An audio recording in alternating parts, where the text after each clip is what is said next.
Cognitive distortion यानी कि thoughts में होने वाली एरर्स, थिंकिंग एरर्स। देखा जाता है कि डे टू डे लाइफ में हम सभी इस तरीके की एरर्स किया ही करते हैं, लेकिन दिक्कत की बात तब है जब इसका ओवर यूज स्टार्ट हो जाता है।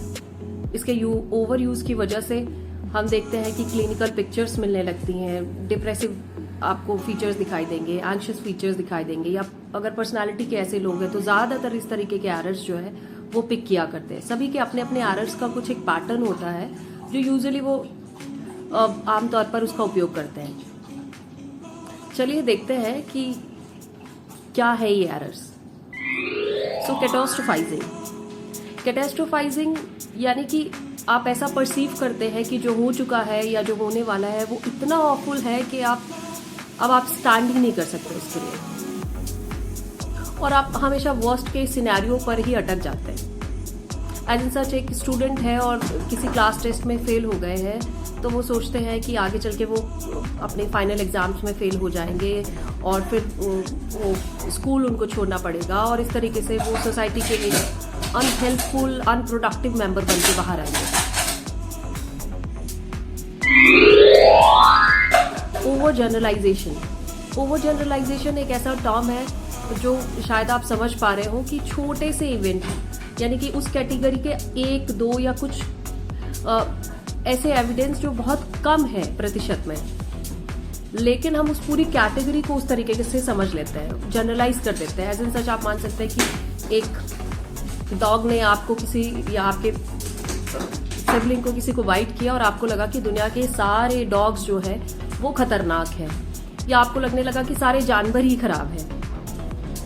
तो इसे कहते हैं ओवर जनरलाइजेशन। एक शादी आपने खराब देखी आपके पेरेंट्स की या आपकी खुद की डिस्कॉर्डेड मैरिटल लाइफ है, तो आपको लगेगा कि दुनिया की सारी शादियां खराब है, ये रिश्ता ही बुरा होता है।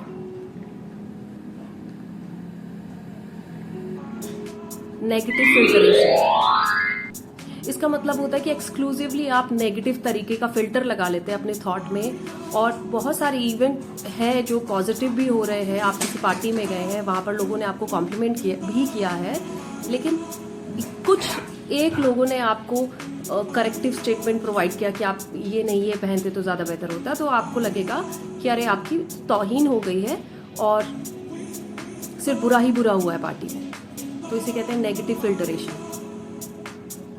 अब करना क्या है? थॉट को करेक्ट करने से पहले थॉट को रिकॉग्नाइज करना बहुत जरूरी है। एक स्कूल ऑफ थॉट ये भी कहता है कि अगर आप रिकॉग्नाइज हो जाएंगे अपने पैटर्न से, तो आपको वो कैपेसिटी दी हुई है, ब्रेन में उतनी कैपेसिटी है कि वो सेल्फ हील कर सकता है, वो सेल्फ करेक्शंस कर सकता है।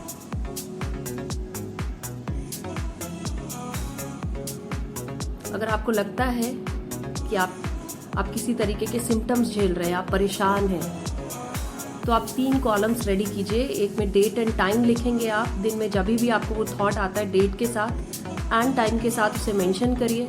और ये जो थॉट होने चाहिए ये कुछ एप्रीहेंसिव तरीके के, कुछ डाउट्स हो जिसमें नेगेटिव तरीके के थॉट्स होने चाहिए।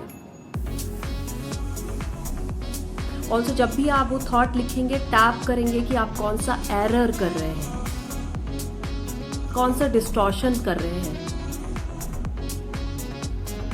मैं आपको बेट के साथ कह सकती हूँ कि अगर आप अच्छे तरह से ये एक्टिविटी करते हैं, लगभग 1 महीना 2 महीने तक ये एक्टिविटी रेगुलर करते रहिए, आप पाएंगे कि आप विद इन 10-15 डेज ही अपने थॉट्स को धीरे धीरे करेक्ट कर पा रहे हैं। आइडियली जो शुरुआत में रिकॉग्नाइज करना, अवेयर होना अपने थॉट से थोड़ा सा डिफिकल्ट टास्क होता है।